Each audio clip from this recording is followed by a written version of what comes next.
¿Ya? Entonces vamos a comenzar proyectando nuestra pantallita.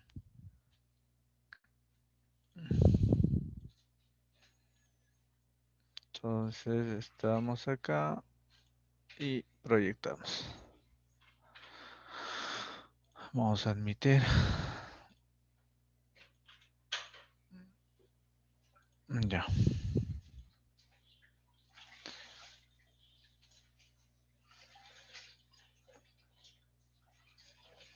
Ahí está.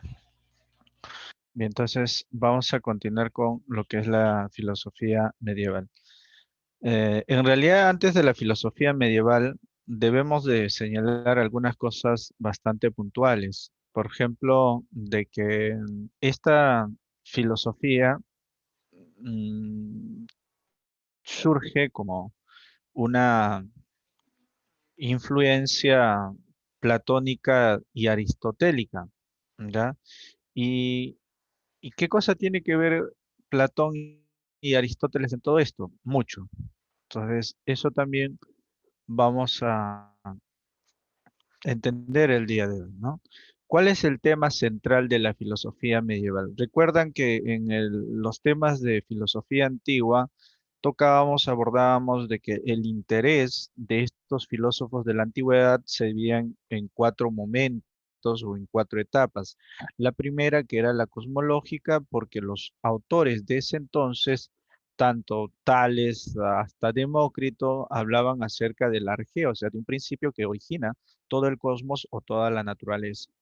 En el caso de la segunda etapa, donde está Sócrates y los sofistas, vamos a encontrar que el interés de este grupo de filósofos es en torno a la moral, a la política, a la vida del hombre. Por eso se le conoce como la etapa antropológica.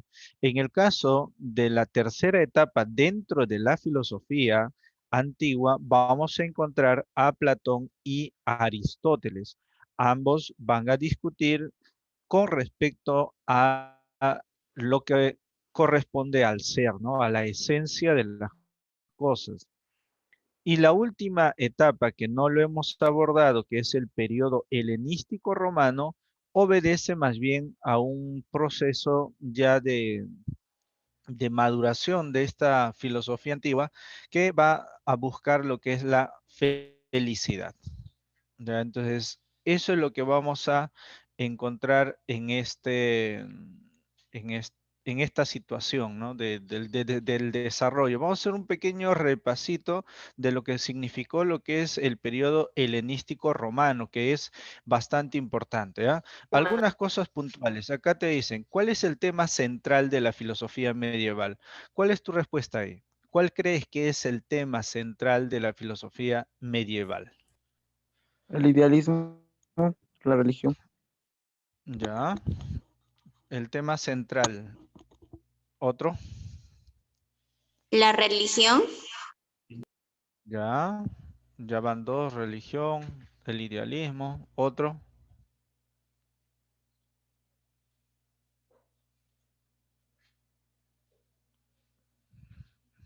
en el chat, muchachos, en el chat. La cosmología dice, milagros. Otro, el cristianismo, dice Cristian, haciendo honor a su nombre. Cristian de Cristo. Otro, ¿cuál es el tema central? ¿Qué creen que se aborda en la filosofía medieval, en el medievo?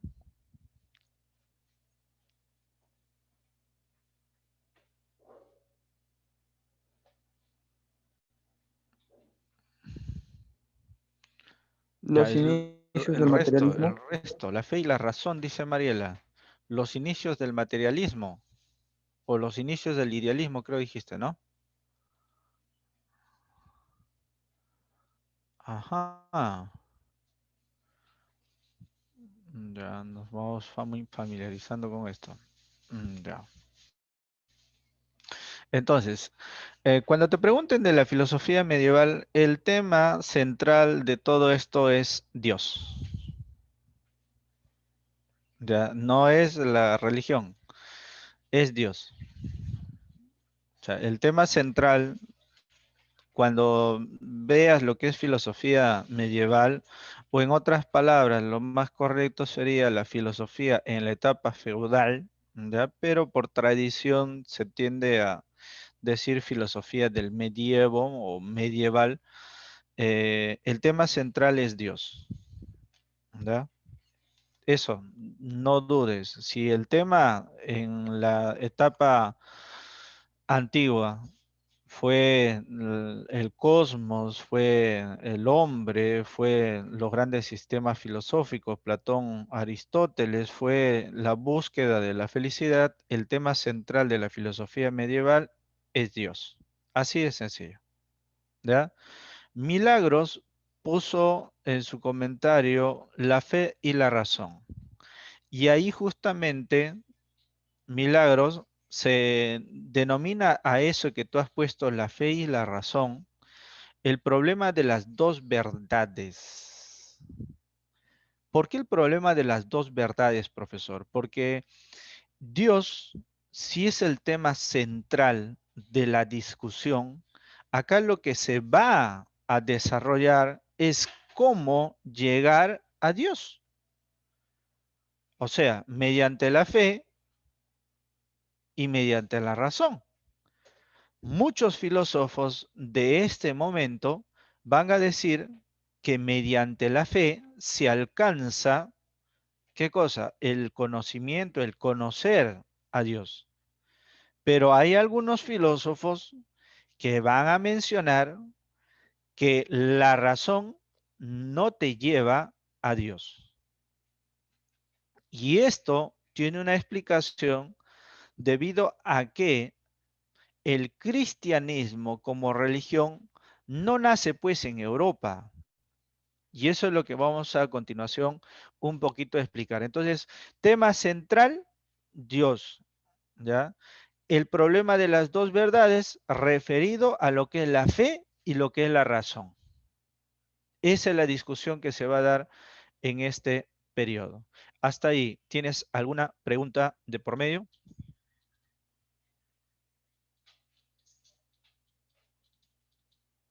Nada. Durante la Ninguna, etapa profesor. medieval, ¿cuál era el instrumento o herramienta que se consideraba el medio para alcanzar la verdad? Evidentemente, para los medievos, el instrumento para poder alcanzar la verdad divina era mediante la fe, ¿ya? Entonces, nuevamente, mapita. Este mapita te habla justamente de lo que es, pues, de dónde se desarrolla Grecia. Entonces, Grecia, donde se va a desarrollar varios filósofos de la antigüedad, van a desarrollar una filosofía. Recuerden que los griegos eran politeístas. Bueno, tenían, ¿no?, nociones, incluso recuerden a Sócrates lo acusaron por estar metiendo falsos dioses, ¿no? Y aparte de eso, de corromper a la juventud. Por eso lo terminaron mandando a beber la cicuta. Entonces, eso ocurre en Grecia. Entonces, imagínate, de Grecia, Italia, Suiza, Francia, España, Portugal, ellos tenían otra forma de concepción para ese entonces. Entonces, profesor, ¿de dónde viene la idea del cristianismo? Y acá te explico, ¿ya? Mucha atención, ¿ya? Entonces, por esta zona donde está mi cursor, ¿ya? Donde dice Zenón de Sitio, ¿ya? Esta es la actual capital de Chipre, ¿ya?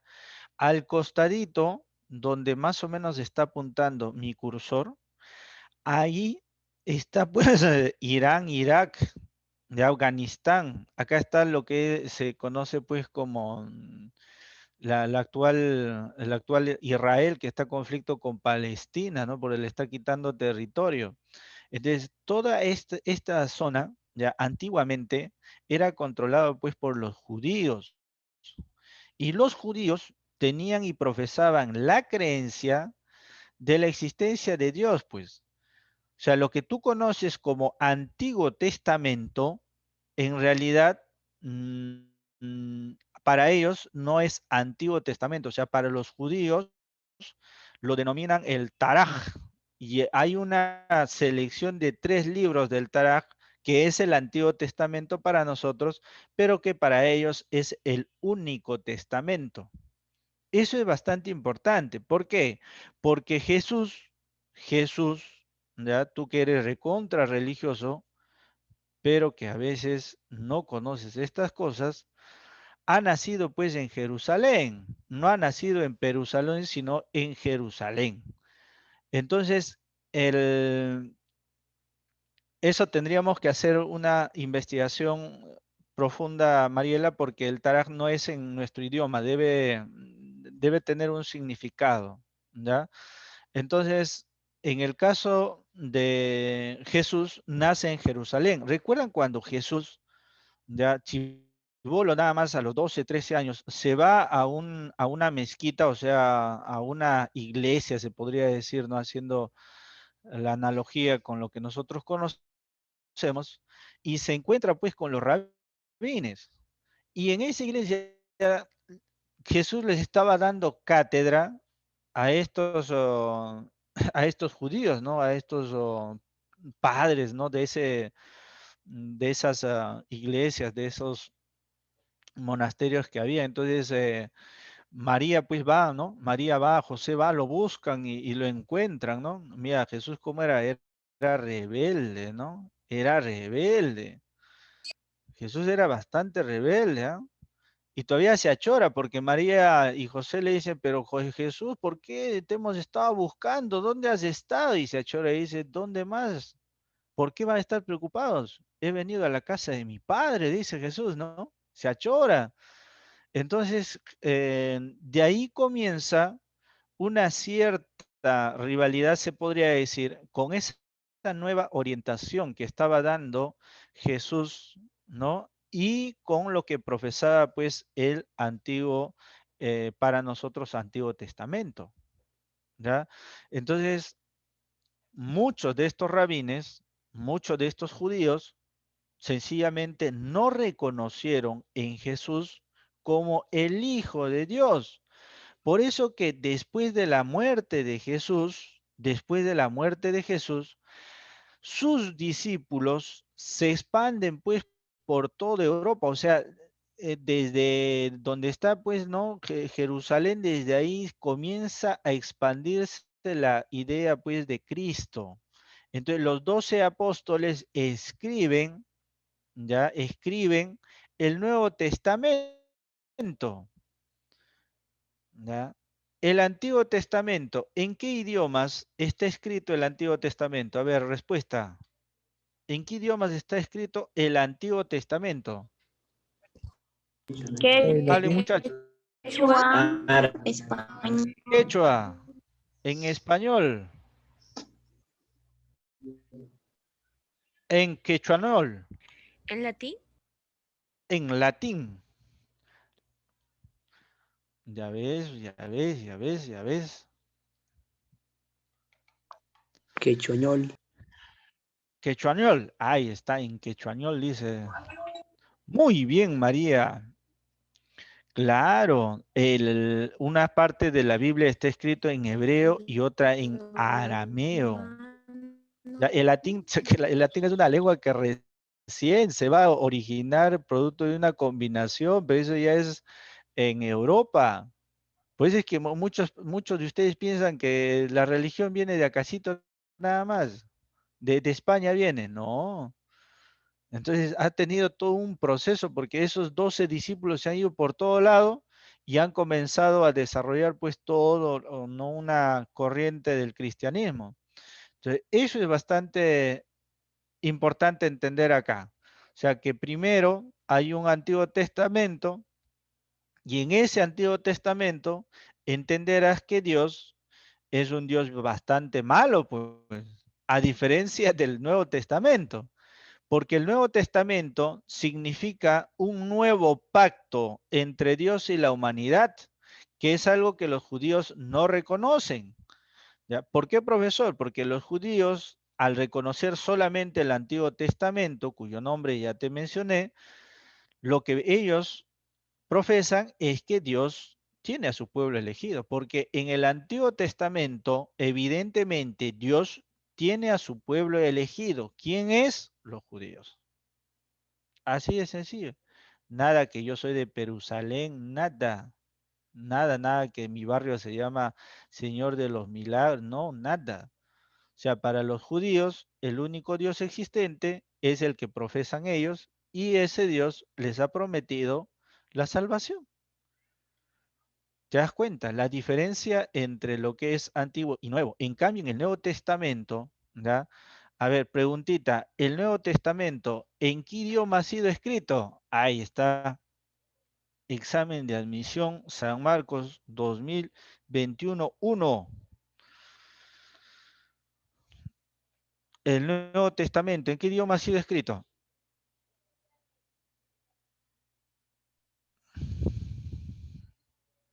¿Nadie? Paso. Paso, dice, paso. El Nuevo Testamento, ¿en qué idioma ha sido escrito? El Nuevo Testamento ha sido escrito no en latín, porque el latín es un desarrollo ya posterior, excelente milagros. El Nuevo Testamento, para tu buen dato e información, ha sido escrito en griego. En griego, los griegos no eran cristianos. O sea, la idea de Cristo viene desde dónde? Viene desde Asia Menor, o sea, Medio Oriente. Desde ahí va a venir esa idea, va a va a subir y se va a chocar ¿con quién? Ese cristianismo, esa idea del cristianismo se va a chocar, o las ideas de Cristo, que posteriormente se denomina cristianismo porque tiene toda una doctrina, se va a chocar con las ideas pues de los filósofos griegos. Por eso, mira, esa combinación, esa mezcla de culturas va a generar el cristianismo como doctrina. Por eso que aquellos que son seguidores de Cristo se les llama cristianos. Por eso que los católicos en el tercer siglo aproximadamente recién se consolidan como una iglesia incluso oficial de Roma. ¿Te das cuenta? Creo que el capítulo de Lucas no me ha sido escrito, no, estoy confundiendo. No recuerdo bien, pero hay un capítulo nada más que ha sido escrito en hebreo. El resto ha sido escrito en griego. Entonces, ahí debes entender la influencia que ha tenido los griegos en la elaboración del libro denominado pues Nuevo Testamento que los judíos no reconocen. ¿Te das cuenta? ¿Cómo es que ha surgido la religión católica? Pues no vayas a pensar pues que todo el mundo cree en la religión católica. No, el catolicismo se desarrolla como una mezcla entre Asia Menor, entre Jerusalén, entre la religión judía, musulmana y entre lo que es la filosofía denominada pues filosofía griega. Entonces es esa mezcla que va a hacer surgir a lo que es el cristianismo. Y ojo, el catolicismo luego posteriormente tú sabes que ha tenido problemas internos, se ha dividido, se ha dividido. Para la parte de Rusia, por ejemplo, son cristianos, pero son cristianos ortodoxos, se le conoce de esa manera. ¿Ya? Y tiene un símbolo bastante parecido, similar a la cruz que profesan los católicos. Y luego los católicos también se han dividido en iglesias evangélicas porque recuerden que Lutero, y no solamente le vas a echar culpa a Lutero, sino a los otros que han estado ahí y que han generado que toda esta situación del catolicismo solamente fuera interpretado por los curas y como no había imprentas, tú no podías acceder a la Biblia y se cometieron pues muchos abusos. De ahí que comienza a desarrollarse todo un movimiento, ¿no?, de reformas desarrolladas tanto por Calvino y por este señor, pues, Martín Lutero, que presentaron, ¿no? Tesis con respecto al estudio que se debe hacer en la religión, ¿no? Entonces, eso generó el desmoronamiento de la Iglesia Católica y nacieron pues las pequeñas sectas religiosas como las iglesias evangélicas que comenzaron a tener una interpretación distinta a la que nos habían acostumbrado hasta ese entonces, ¿no? Entonces, los evangélicos, profe, ¿son cristianos o no son cristianos? Claro, son cristianos, pues, son cristianos porque creen en el Nuevo Testamento, son seguidores de Cristo, son los que te anuncian la segunda venida de Cristo. ¿Ustedes conocen a los hermanos israelitas acá en el Perú? Muchos, por ejemplo, los confunden y dicen, ah, ya, ellos son seguidores de Israel, dicen, ¿no? No, los israelitas acá en el Perú, para ellos, ya, porque en el Nuevo Testamento Cristo promete volver, ya Cristo ha vuelto. ¿Y cómo se llama Cristo? Ahí sí, ¿no? La segunda venida de Cristo ha sido no en Jerusalén, sino ha sido en Jerusalén para ellos. ¿Quién es ese Cristo? El señor Atacusi Ezequiel Gamonal, pues.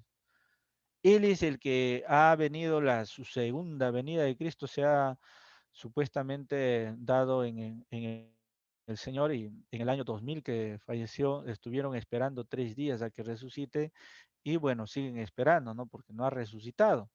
Pero ellos tienen la fe, ¿no? La certeza, tienen esa creencia de que Atacusi ha sido el segundo Cristo acá en la tierra y que ya vino, ¿no? Ya vino, ya. Entonces, por eso es que la religión de los israelitas acá en el Perú es una mezcla de la tradición cristiana con lo que es la religión incaica. A eso se le conoce como el nuevo pacto universal y algo más que le pone, ¿ya? Entonces, eso es importante, esa mezcla cultural que va a permitir el desarrollo, evidentemente, de una discusión interna dentro de lo que es pues Europa. ¿Por qué, profesor? Sencillo. La religión viene de Medio Oriente, pero la filosofía se había desarrollado en Grecia. Imagínate que de un momento a otro te digan de que tú tienes que creer en Dios porque Dios lo ha creado todo. ¿Tú crees que Platón, tú crees que Aristóteles hubiesen dejado pasar así por así nada más esas afirmaciones? Entonces, acá hay un choque entre la fe y lo que es la razón, porque mediante la fe van a querer de que tú asumas un comportamiento o tú asumas una ideología. En cambio, acá por Grecia se está desarrollando la filosofía. ¿Y la filosofía qué cosa es? Es razón, pues. Es razón, es razonamiento. Platón era un exquisito de la dialéctica, de la lógica. Aristóteles de la lógica. Entonces, ¿tú crees que Aristóteles, no? O los filósofos de acá ya van a decir, ya creemos y ya. No, lo primero que van a hacer es evidentemente desarrollar todo un pensamiento filosófico en el sentido de cuestionar lo que mediante la fe eh, se está desarrollando o tiene pues esa influencia, ¿no? Entonces, por ejemplo, ¿ya? Si Dios es perfecto, ¿ya? ¿Por qué existe la maldad? Si Dios ha creado todo. ¿Sabes? Es una pregunta Para equilibrar, bro. de la filosofía, o sea, ¿por qué Dios ha creado el mal? ¿Por qué existe el mal? Si Dios es perfecto, ¿por qué nosotros somos imperfectos? Si María ha tenido al Hijo de Dios, ¿por qué se le sigue considerando santa? ¿Ya? Claro, interesante lo que responde Nicole, ¿no? Dice, porque no somos Dios, porque esos somos imperfectos, profesor. Sí, pero ¿cómo sustentas racionalmente, Nicole, de que Dios siendo un ser perfecto haya creado seres imperfectos? ¿No te parece ilógico eso? Que de algo perfecto salga algo imperfecto. ¿Cómo sustenta? ¿Te das cuenta? Entonces, mientras la religión, por un lado, desarrolló, ¿no?, la creencia en torno a la divinidad, los filósofos, pues, en Grecia no van a pasar por aguas tibias los argumentos que, ni siquiera argumentos, sino las afirmaciones que viene de Medio Oriente.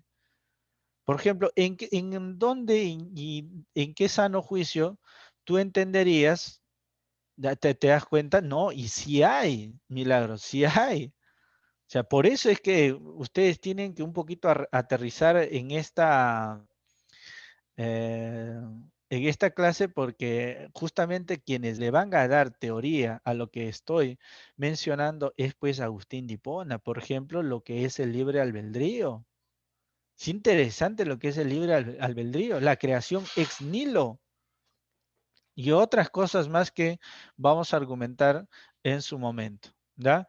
Entonces, muchachos, lo que quiero que entiendan es que la religión, por lo menos cristiana, que es la que va a dominar en esta etapa en esta etapa conocida como filosofía medieval, porque hay esa influencia sobre todos estos filósofos, Agustín, Tomás de Aquino, ya es una mezcla de culturas, ¿no? De la cultura judía, una mezcla de la cultura hindú, una mezcla de la cultura musulmana, que se va a ir desarrollando poco a poco en toda Europa, ¿no? María me escribe, dice, porque la humanidad ha escogido rechazar el buen plan que Dios ofrece, dice María Jicaro. Y sería interesante que mencione María cuál es ese buen plan que Dios ha ofrecido. Me gustaría saber directamente cuál es ese plan, al cual se hace referencia, ¿ya? Pero vamos, continuamos poco a poco. Entonces ya estamos por acá. Y el contexto, la aparición del cristianismo. ¿Ya? Entonces, acá aparece Cristo, ¿no? Bueno, estas dos imágenes, acá es una imagen donde se encuentra pues el hombre. Qué bonita imagen es esa, porque acá está el hombre desnudo y Dios se supone que se representa a través de esta imagen, pero recuerda que Dios no es... El problema de muchos de nosotros es que no entendemos que Dios no tiene materia. Entonces, cuando tú ves este tipo de pinturas, pareciera que Dios es un viejito canoso, ¿no? Con cuerpo humano. En realidad no es así, ¿no? En realidad hay muchas interpretaciones, no muchas interpretaciones en torno a cómo es Dios, sino que Dios como un ente abstracto no tiene cuerpo, pues, no tiene materia. Entonces, pero ¿cómo un pintor podría pintar algo que no tiene nada? Entonces lo han representado, eso es una simbolización nada más, ¿no? Pero es interesante de cómo no unen los dedos, ¿no? El hombre y Dios, ¿no? Entonces es interesante la pintura, ¿ya? Se debería más bien idealizar a Dios en el sentido de entender que no es pues material. La filosofía queda supeditada a la religión. Eso ocurre en este contexto, porque la filosofía prácticamente pasa a un segundo orden porque el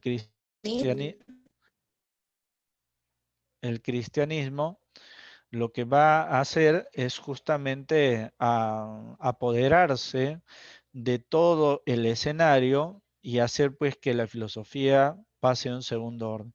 Se discute el papel de la razón, que es el intelecto, frente a lo que es la fe, ya que sería la inspiración divina, ¿ya?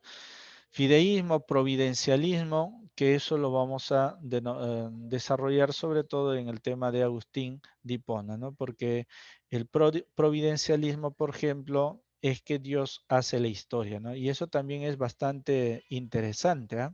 ¿Ya? Entonces, en la filosofía medieval vamos a encontrar dos etapas. Una primera etapa denominada la patrística y la otra etapa denominada la escolástica. ¿Ya? De esa manera, patrística y escolástica. ¿Cuál es la diferencia, profesor? En el caso de la patrística, viene de padres, pater, padres de la iglesia, los primeros apologetas, también se le conoce así, los primeros apologetas, los primeros catequistas, aquellos que defendieron la idea de Cristo, los apostólicos, los apologetas, los catequistas defendían dónde, no tenían pues construcciones de monasterio, iglesia, como tú ahora ves, ¿no? Por ejemplo, acá nomás en Lima, o sea que acá en el centro de Lima vas a encontrar iglesias por todos lados y vas a Ayacucho también, y eso pasa pues en Europa, ¿no? En Europa vas a encontrar igual esas construcciones, pero siempre han existido, no, pues en esa primera etapa del desarrollo del cristianismo, te dije que la filosofía medieval se divide en dos etapas. La primera etapa, que es la etapa de la patrística, la segunda etapa, la escolástica. En esta primera etapa hay una defensa de las ideas de Dios.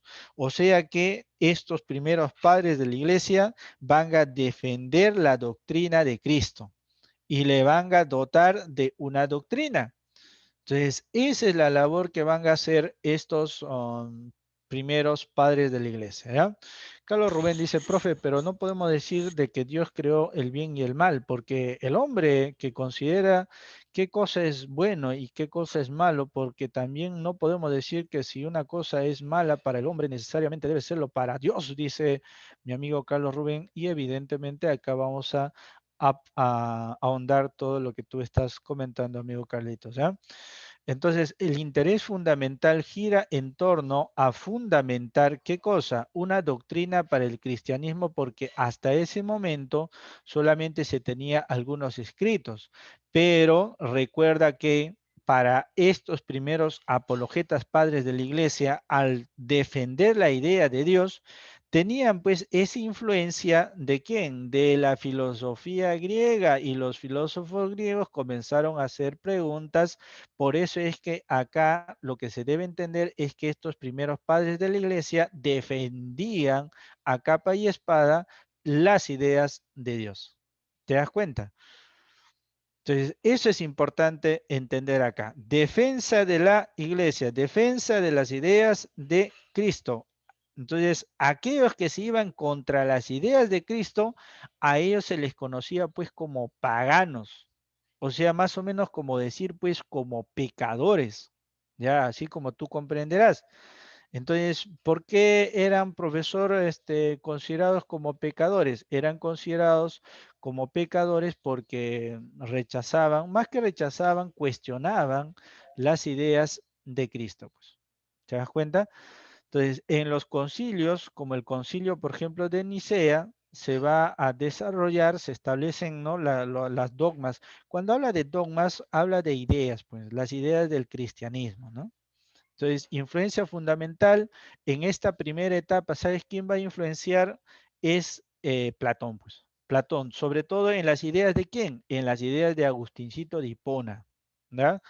Entonces, bueno, en la tradición religiosa se le denomina San Agustín, ¿no? Pero en filosofía no se pone pues el término San porque tendríamos que llamar San Platón, San Aristóteles, San, ¿no? Entonces se le llama por su nombre en filosofía, Agustín de Hipona, Tertuliano, Orígenes, San Justín. Por ejemplo, este señor llamado Tertuliano, que es un apologeta, va a decir que entre fe y razón nada que ver. No hay puntos de conexión. Son cosas que te llevan a dos verdades distintas. Entonces, Tertuliano va a decir la fe por un lado y la razón por otro lado. ¿Ya? ¿Alguien quiere hablar? O sea, Tertuliano tiene una frase bastante interesante que dice, creo porque es absurdo. Creo porque es absurdo. No sé si A ver, vamos a ver acá. Si se puede, no se puede, o si se puede, no se puede digitalizar, no sé por qué. Ya. Entonces, dice, creo porque es absurdo. Creo, ¿qué cosa es? La fe. Lo absurdo, ¿qué cosa es? Para él, la razón. ¿Por qué profesor dice creo porque es absurdo? Lo absurdo sería, dice para él, entender o plantearse de que, por ejemplo, ¿cómo es que, o sea, imagínate, ¿no? Si tu flaca un día de estos viene y te dice, oye, ¿sabes qué? Estoy encinta, estoy embarazada y no es de ti, es del Espíritu Santo, pero tú te vas a hacer cargo, ¿ya? ¿Qué haces? Aceptas nada más, por fe. Entonces, y te cuenta todavía de que, bueno, pues se ha presentado un espíritu, ¿no? Y etcétera, etcétera. Tú lo atracas. Entonces, de hecho que no, pues. O sea, primero, ¿por qué? Porque el ser humano tiende a pensar, tiende a cuestionar por qué, ¿no? Si es que obviamente ha habido un proceso de fecundación, es que ha habido óvulo y ha habido espermatozoide. Y si ha habido espermatozoide, ese espermatozoide no ha salido pues de la nada. Debe haber surgido de un aparato reproductor. Entonces, si hay un aparato reproductor, quiere decir que ha sido alguien que tiene aparato reproductor. Entonces, si ha habido un ángel, ese ángel tenía pues su aparato reproductor, etcétera, etcétera, etcétera. O sea, eso es desde la razón. Lo que te estoy mencionando es desde la razón. O sea, la razón, si tú te das cuenta, es toda una cadena de argumentación. Entonces, para Tertuliano, eso es un absurdo, pues. Eso es un absurdo porque no podrías entender mediante la razón las escrituras divinas.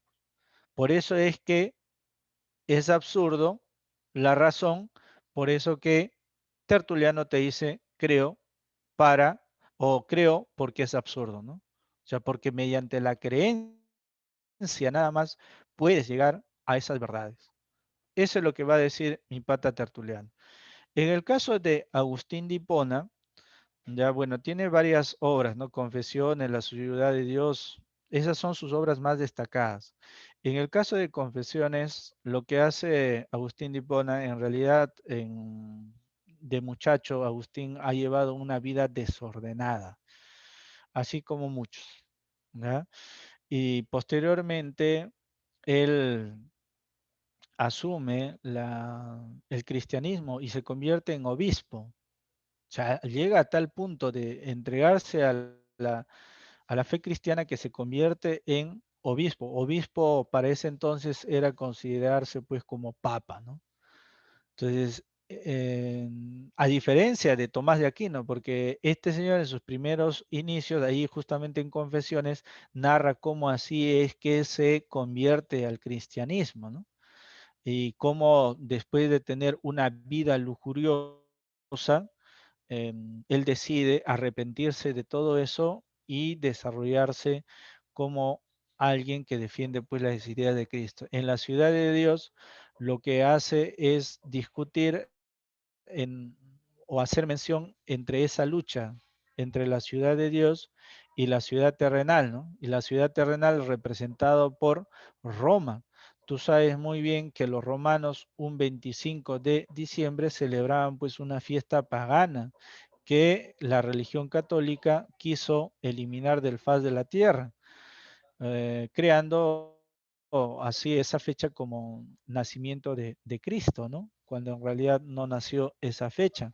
Entonces todo eso es bastante interesante porque acá hay hay una lucha entre la ciudad de Dios y la ciudad terrenal, ¿no? Que es representado por Roma. Entonces, por ejemplo, acá ya comenzamos con algunos de los planteamientos que nos va a dejar Agustín de Hipona. Por ejemplo, lo que se denomina lo que es la creación ex nihilo. ¿Qué significa eso, profesor? Dios determina la realidad creando lo existente de la nada. ¿Cómo es eso, profe? Ex significa anterior, nihilo significa nada. ¿Ya? ¿Alguna vez te has preguntado, ya, lo siguiente, profesor, ¿qué hay? ¿Qué existe? ¿Ya? ¿Qué hubo antes de Dios? No, no, no. Milagros, me mentiría porque incluso Milagros, el año cero, ¿no? Milagros me está preguntando cuándo nació Jesús realmente. Incluso hay teorías, Milagros, donde manifiestan de que Jesús en realidad nunca existió, ¿no?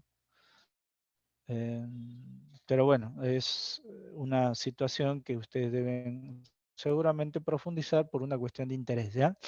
Pero la cosa es que incluso el año cero, Milagros, es referencial, porque el año cero se supone que es año cero, nacimiento de Cristo, ¿no? Porque siempre es antes, después de Cristo. Entonces, año nuevo debería celebrarse el nacimiento de Cristo, ¿no? Pero tu año nuevo no celebras, pues, ¿cuándo celebras el nacimiento de Cristo? El 25 de diciembre, ¿no? Incluso el 8 de diciembre se celebra, el 8 de diciembre es feriado, en nuestro calendario está como feriado y se celebra pues la Inmaculada Concepción, o sea, el 8 de diciembre se celebra el día en que, imagínate pues María concibió a Jesús, ¿no? Y desde el 8 de diciembre hasta el 25 de diciembre, imagínate pues flash Jesús, ¿no? Al toque no me ha nacido. No, no. O sea, son referenciales las fechas que han puesto, pues, ¿no? Entonces, para que bajes, ¿no? de esa nubecita que a veces nos tiene atrapado pensando de que sí, ese es el día y te pones bastante religioso, ¿no? Etcétera, etcétera. Pero bueno, continuamos, ¿ya? Entonces, estaba hablando acerca de la creación ex nihilo. Ex anterior, Nilo, o sea, antes de la nada, pues, ¿no? ¿Qué había? ¿Alguna vez te has puesto a preguntar seguramente eso, ¿no? ¿Qué había antes de Dios? O sea, si Dios ha creado todo, ¿qué había antes de Dios? ¿Ya? Te has preguntado de esa manera, ¿cierto? ¿Alguna vez, en algún momento, con tus patas, discutiendo, etcétera, etcétera? Entonces, mm, o sea, la lógica, Carla, la lógica te hace pensar eso, pues. O sea, porque Dios nos dio un límite. Excelente. Eso es bastante interesante lo que planteas, porque quien va a argumentar de esa manera va a ser pues Agustín de Hipona. O sea, porque ¿qué cosa es lo que dice Agustín de Hipona? Dios crea a partir de la nada todo lo que existe. Entonces, pero ¿por qué, profesor, no podemos preguntarnos qué había antes de Dios? Es que después de la creación recién aparece el tiempo. Dios no es alguien que esté sometido al tiempo. O sea que la pregunta que tú te haces es una pregunta tonta, dice Agustín de Hipona, porque ¿cómo vas a pensar que había antes de Dios? Si Dios es atemporal, Dios no tiene tiempo. Antes de Dios no se puede entender porque tú eres, como dice Carla, un ser limitado que está sometido a este tiempo y como estás sometido a este tiempo, te hace pensar de que evidentemente lo que viene ocurriendo es que no puedes salir de esta situación temporal en que te tienen atrapado, pues, ¿no? Entonces tú no puedes decir que había antes de Dios porque Dios es un sujeto sin tiempo. ¿Te das cuenta? Entonces la misma pregunta, dice Agustín, no tiene sentido. O sea, lo que está haciendo Agustín de Hipona es defensa, pues, defensa de las ideas de la existencia de Dios ahí, ¿no? A eso se llama creación ex nihilo. Nosotros, al ser creados en un espacio y tiempo, nosotros, producto de nuestra limitación, nos preguntamos qué había antes de Dios, pero no puedes preguntar antes de Dios porque antes de Dios no existía el tiempo. Esa es una noción que nada más tú tienes. Predestinación. Dios establece un plan para la creación. O sea, Dios hace, en otras palabras, la historia, pues la historia. O sea, porque recuerda que la Biblia tiene un Apocalipsis y tiene un Génesis. Claro, pues Carlos, por eso es que, si bien es cierto, por eso que se le llama filósofos, porque no solamente, Carlitos, es la situación de que por fe nada más, ¿no? Sino en Agustín de Hipona, por eso que se le conoce pues como un santo, porque le ha dado doctrina a la iglesia. Entonces, en el caso de lo que es la predestinación, Dios establece un plan para la creación. O sea, ¿qué significa un plan? O sea, ya Dios ha hecho la historia. O sea, en la Biblia tú encuentras el génesis y el fin del mundo, que es el apocalipsis. El momento en que Dios va a bajar y te va a juzgar por todos tus pecados, pecador. Así. Entonces, Dios lo que hace es, ya Dios sabía que después de 36 años nosotros íbamos a retornar al mundial. Dios ya sabía de que tú, yo íbamos a conocernos mediante este medio. Dios ya sabía, o sea, Dios hace la historia, ¿ya? Pero, profe, entonces, ¿por qué nosotros pecamos? Ah, ya, a eso viene ya con lo que es el libre albedrío. ¿Eso qué significa, profesor? Ya acá, Ana Hermosa dice, profesor Satanás, dice, ya. Milagros Casas dice, profesor, dice Milagros, haz tu pregunta, Milagros, ya viste que uno habla de Dios y ya por acá lo satanizan. Ya. Allí yo le estoy dando argumentos para que puedan de alguna manera, pues, entrarle al debate, ¿no? Ya le pregunté, dice Milagros. Ajá, entonces desde Dios empieza la existencia, la creación lo hace Dios, pues, ¿no? Entonces Dios hace el Génesis, es interesante la primera parte del Génesis, cómo comienza, ¿no?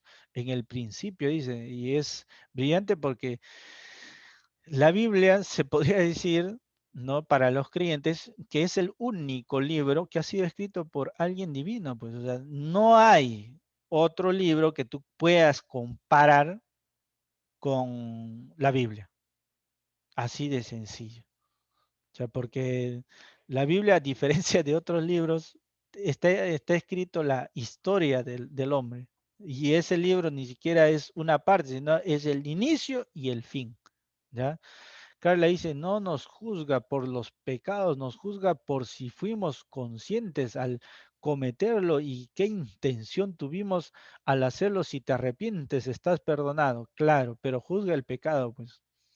Entonces, a eso se llama eh, el pecado, ¿no? Y Agustín justamente va a hablar acerca de ese arrepentimiento, Carla, porque recuerda que Agustín de muchacho ha sido pues terrible, ha sido peor que tu profe y mira, ¿no? Se ha convertido en obispo todavía, o sea, yo todavía tengo, ¿no? Esa esperanza de algún día, ¿no? Tal vez ahí me ves el próximo papa, quién sabe. Omarcito dice, profesor, entonces, ¿por qué hoy en día se cumple todo lo que está escrito en la Biblia? Dice Omarcito. Bueno, tendrías que sustentarlo, sostenerlo, porque cada cierto tiempo dicen que ya es el fin del mundo, pero bueno, a lo que me refiero es que no nos juzga por la cantidad de pecados cometidos. Ajá, claro, claro, eso sí, pues Carlita. Muy bien, continuamos. Entonces, libre albedrío significa, recordarás que en la parte antropológica desarrollamos un poquito de cómo Dios ha creado al hombre a imagen y semejanza. Y muchos de ustedes no comprendían esa situación porque cuando dice Dios ha creado a imagen y semejanza al hombre, entonces se alucinaban a un Dios material. Pero Dios no tiene materia, pues, Dios es puro espíritu. Entonces, profe, ¿a qué se refiere? Si yo soy blanco, soy morenito, soy crespito, ¿cómo es Dios? ¿Así tiene rulitos bonitos como yo, profe? No, pues, o sea, tú eres un ser material, Dios es un ser espiritual. Eso es lo que tienes que comprender. Entonces, cuando dice que te ha creado a imagen y semejanza, lo que te está diciendo es que te ha creado de forma espiritual. O sea que a diferencia de los animales, lo que te ha dado Dios es el espíritu, o sea, tu alma, lo que te hace consciente. Eso es lo que te va a diferenciar de los animales. Entonces, cuando tú tienes eso, tienes esa capacidad de poder obrar conscientemente. Por eso que si Dios es libre, y tú eres imagen y semejanza de Dios, entonces también tienes esa cualidad de ser libre. ¿Libre de qué, profe? Libre de estar con Dios, acercarte a Dios, o libre de alejarte de ¿quién? De Dios. Pues. Por eso, ¿ya? Ah, profe, ¿cómo va a dejar a su María para ser papá? Dice Carlos. ¿Cómo es eso, Carlos? A lo que me refiero, ya. Entonces, eso es lo que tienes que entender, ¿ya?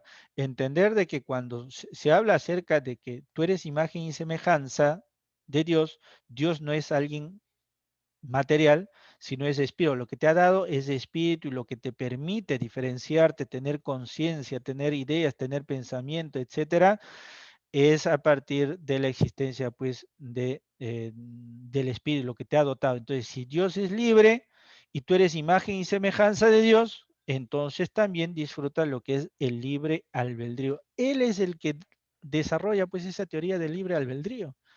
Dios le permite al hombre elegir cómo actuar. Entonces, ojo, para Agustín de Hipona, escucha bien esto, agárrate, ¿ah? No existe la maldad, no existe la maldad. Si Dios es la existencia y Dios es la verdad, ¿ya? Entonces, lo que no existe, ¿qué cosa es? Es la maldad. ¿Por qué, profesor? La maldad no existe porque Dios existe, pues. Porque lo que no existe, lo que no existe, lo que no hay, es lo que Dios no ha creado. Entonces, Dios no ha creado, ¿qué cosa? La maldad, pues. Entonces, profe, eso que decimos la maldad, lo que decía Carlitos al inicio, en realidad simplemente es la elección del libre albedrío en el sentido de que tú te acercas a Dios, eso es la bondad, eso es el bien. Pero si tú te alejas de Dios, a eso el hombre le ha denominado maldad, pues. Nada más es alejarse, es privarse del bien. A eso nosotros le hemos categorizado como la maldad. Entonces, para este Agustín de Hipona, el mal no existe, simplemente es la privación del bien que nosotros nos estamos haciendo. Ajá, Nicole, nosotros mismos lo fomentamos, dicen. ¿Te das cuenta? Entonces, ahí viene. La teoría de la iluminación, Dios revela su verdad, la que es captada, ¿por qué? Por la fe, pues, por la fe. Hay 6 que están en la sala, no me había dado cuenta. Vamos a admitir a Liseda, Mariela, Mayra, que quieren ingresar rápido porque estamos dando pues toda la doctrina del...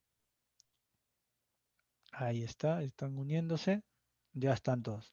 Cada acción tiene su reacción y Dios no nos juzga, dice mi amigo Iker. Muy bien, entonces, en el caso de la iluminación, si Dios es la verdad, ya Dios nos ilumina esa verdad. Y esa verdad nosotros la captamos, dice Agustín de Hipona, a través de la fe, pues. Entonces, a través de la fe, aceptamos la doctrina de Dios, la verdad de Dios, pero, dice Agustín de Hipona, a través de la razón tenemos que defenderla.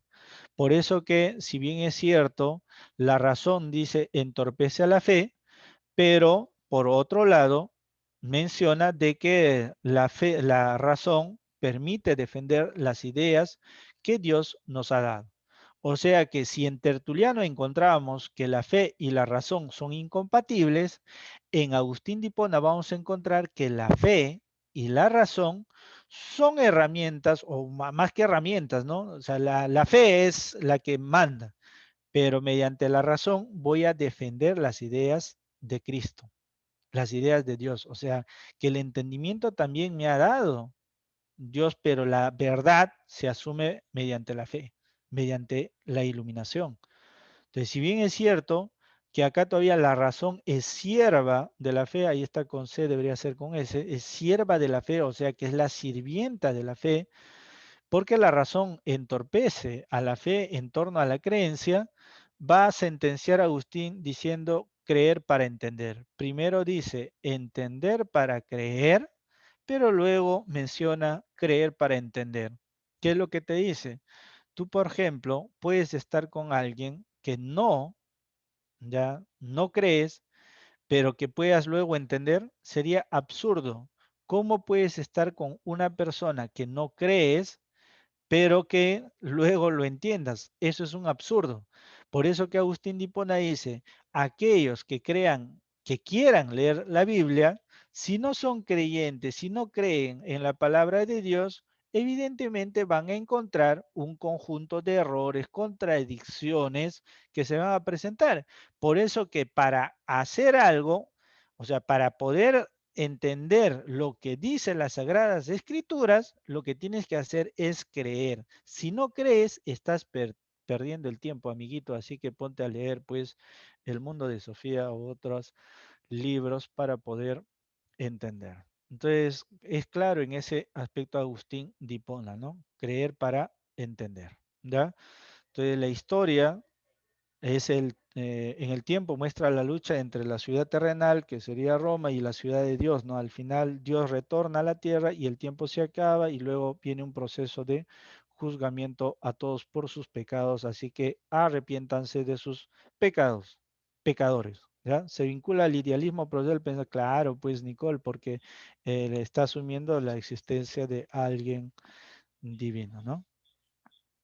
Muy bien, ahí están. Profesor, ¿puede retroceder la imagen para tomarle captura y screenshot? Yo lo tengo. En mancha hablan, en mancha todavía. Yo ya lo tengo, dice. Ya, compártanlo entonces, ¿ya? Bien, la escolástica. Eh, ya te respondí, Nicola.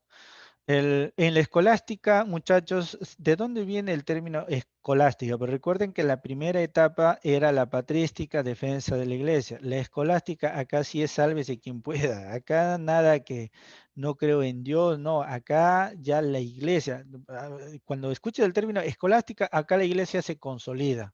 En esta etapa ya no hay eso de que no voy a cuestionar.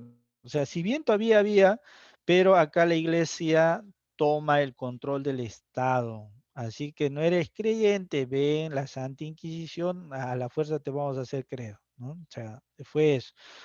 Pero no solo eso en realidad, ¿ya? En la escolástica, por ejemplo, se puede valorar la creación de universidades, por ejemplo, la de Cambridge, la de Salamanca, ¿ya? Universidades que fueron creadas en esta etapa. Recuerda, la escolástica viene pues de escuela, donde ya no defendían las ideas pues de Dios en las plazas públicas, sino se han creado estas escuelas, ¿no? Donde se enseñaba pues teología aristotélica.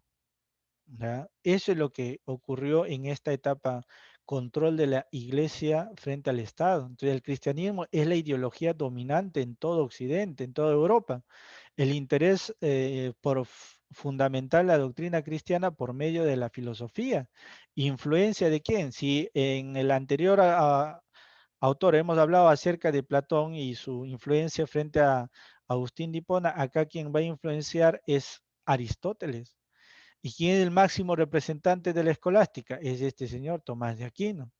Entonces, abarca las actividades intelectuales, artísticas y filosóficas y teológicas que se ejercían en las escuelas y universidades medievales. O sea, por ejemplo, acá tenemos San Marcos, la decana de América, la primera universidad en América, ni siquiera en Perú, en América. Por eso la tradición que se tiene con San Marcos. La San Antonio de Abad del Cusco, la San Cristóbal de Huamanga, la San Agustín de Arequipa. ¿Te das cuenta? Mientras que la filosofía antigua fue la de un pueblo y de unos individuos, la escolástica fue la filosofía de la sociedad cristiana, que trasciende las características de los individuos y de los pueblos. Respeto a la autoridad en las formas de tradición y la religión revelada. La revelación divina era concebida como una norma, una ayuda para la razón. El problema fundamental fue de los universales. Esto, muchachos, es bastante importante tocarlo, ¿ya? El problema de los universales que se va a desarrollar en esta etapa. ¿Y cuál es la situación acá, profe, de los universales? Es que cuando tú, por ejemplo, hablas acerca de carpeta, de mesa, de silla, etcétera, de las cosas que están en este mundo, la pregunta que se hicieron en esta etapa es la siguiente. Por ejemplo, si hablo acerca de silla, no me refiero a una silla, me refiero al concepto silla. Entonces, la pregunta que te hago es la siguiente. ¿Primero existió el concepto de silla o es que primero existió las sillas para luego recién tener ese concepto que es una esencia? Entonces, para estos realistas, como por ejemplo Platón, ¿ya? O sea, bueno, los platónicos se llamaba porque viene de la tradición platónica, realismo exagerado, decían que estos conceptos eran anteriores ¿a quién? Anteriores a las cosas que tú estás viendo, pues. Porque si ha sido creado por Dios, quiere decir que Dios en su pensamiento ya tenía la idea de silla, ya tenía la idea de mesa, la idea de árbol, etcétera. O sea que primero fue la idea, luego recién existieron las cosas.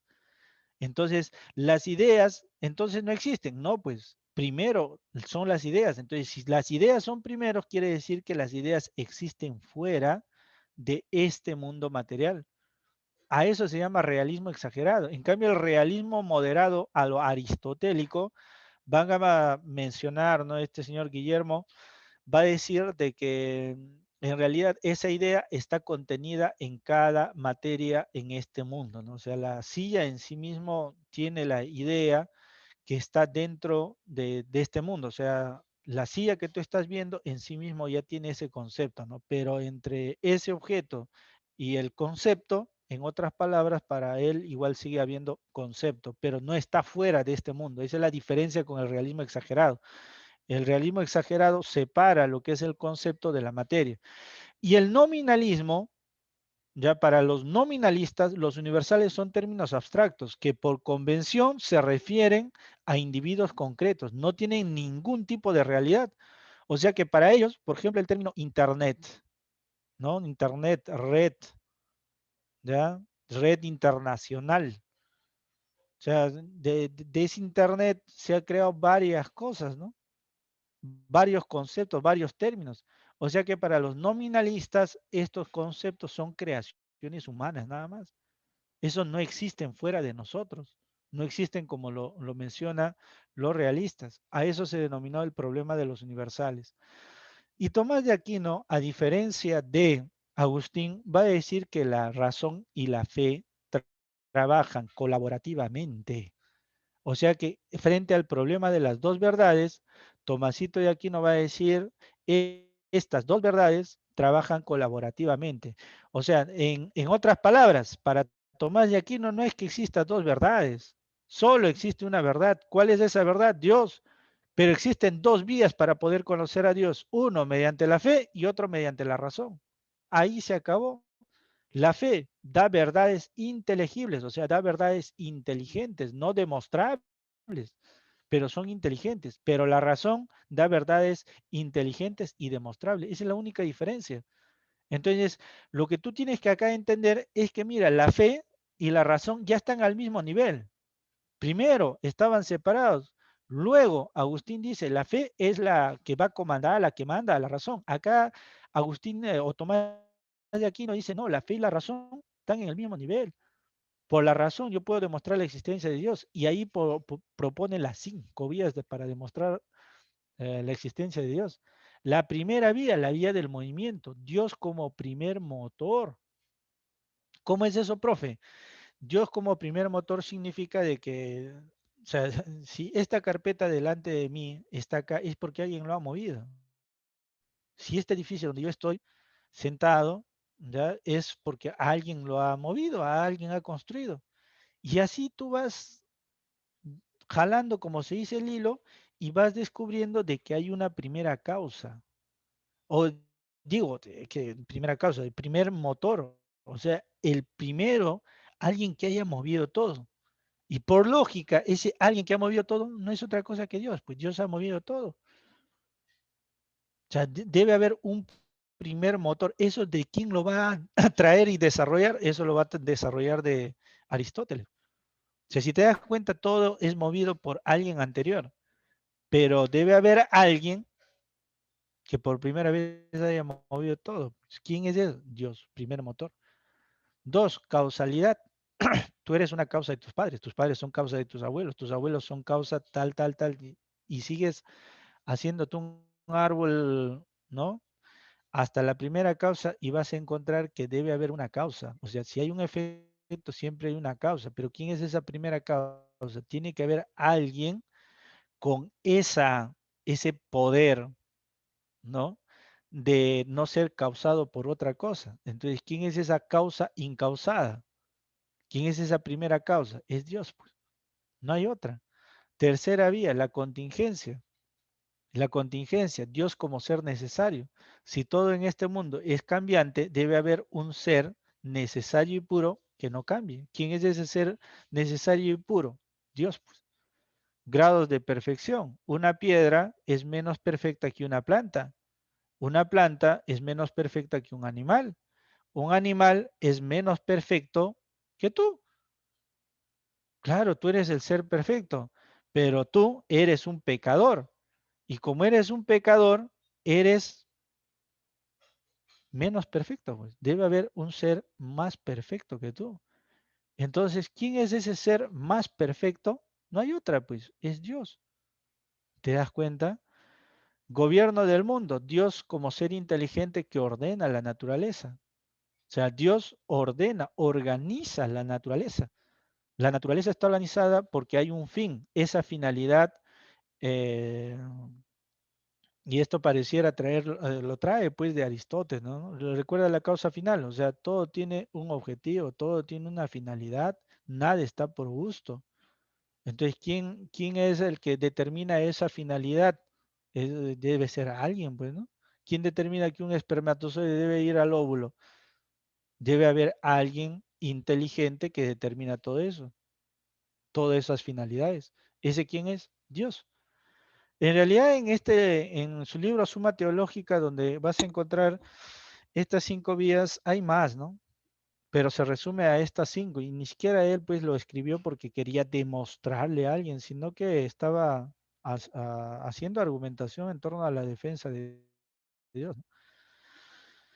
Eso es, gente, hasta ahí. Luego viene Guillermo de Ockham, ¿no? Guillermo de Ockham se raya y va a decir pues de que este señor ha estado jugando con fuego y por eso es que ha terminado mezclando las cosas, ¿no?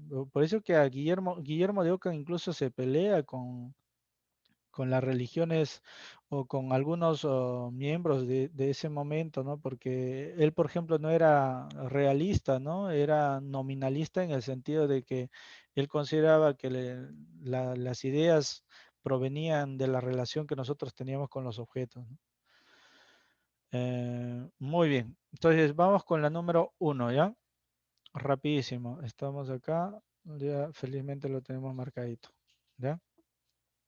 Un hito. El pensamiento escolástico presentó la influencia de los filósofos, ¿quién? Platón y Aristóteles, pues, ¿no? Esencialmente. 2. La afirmación de Tomásito de Aquino que entre el conocimiento de Dios y la naturaleza no hay oposición se relaciona con el problema de las dos verdades, pero recuerda que pareciera que la razón, que es la naturaleza, tiene otra verdad, ¿no? Al afirmar o afirma por influencia aristotélica que Dios es causa eficiente y causa final. Todos los fines se orientan a Dios. ¿Quién es Tomasito de Aquino? Pues no recibe influencia de Aristóteles. En la filosofía helenístico romano que influenció el neoplatonismo, porque el neoplatonismo fue desarrollado por Plotino y él consideraba de que un Dios estaba pues, o sea, que en la teoría de los dos mundos, en el mundo de las ideas, él decía que la idea del bien era Dios, ¿no? Y todos estábamos orientados a esa luz. Y es interesante porque esa luz lo representa con un sol brillante, ¿no? Que el que ilumina. ¿Quién es ese Dios? Pues, ¿no? Por eso que en los folletos de Atalaya, ¿no? De los testigos de Jehová, de las religiones católicas, siempre vas a ver a las personas mirando hacia arriba y hay una luz, ¿no? Que ilumina todo. De Agustín Hipona viene todo eso, ¿no? 5. En cuanto al tema de verdad interior de la que trata su filosofía, al afirmar no salgas fuera de ti porque la verdad está en ti, ese es Agustín de Hipona, pues, ¿no? Agustín de Hipona, ¿no? 6. En la teoría de San Agustín de Hipona, la voluntad humana es insuficiente para derrotar el pecado original y escapar de la condena, para lo cual se requiere de la gracia divina, gracia donde concede a algunos a través pues, de la iluminación, ¿no? 6 la E. 7 dice, la ciudad de Dios se presenta en Agustín como una lucha constante entre el bien y el mal, ¿no? Eso es, ¿ya? 7 la C. 8. Las 7 artes medievales se dividieron. Las 7 artes medievales antes se dividían en dos, ¿ya? En trivium y quadrivium.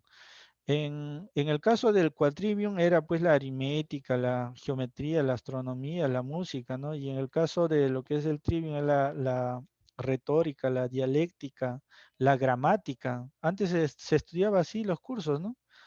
O sea que cursos de ciencia natural no existía, no existía el curso del amigo Pedro, ¿no? La física, que ahora es pues baluarte, ¿no? En todo el desarrollo, no existía. No existía parece entonces la química. Ahora la física es considerada como un modelo, ¿no? De las ciencias actuales. Imagínate, lo habían sacado de todo estudio. 9. Agustín de Hipona dice, denominó a aquella intervención de Dios sobre los hombres para que éste llegue a hacer el bien establecido por la divinidad, porque solo y con sus defecciones no podía hacerlo, ¿no? Claro, esa es la iluminación.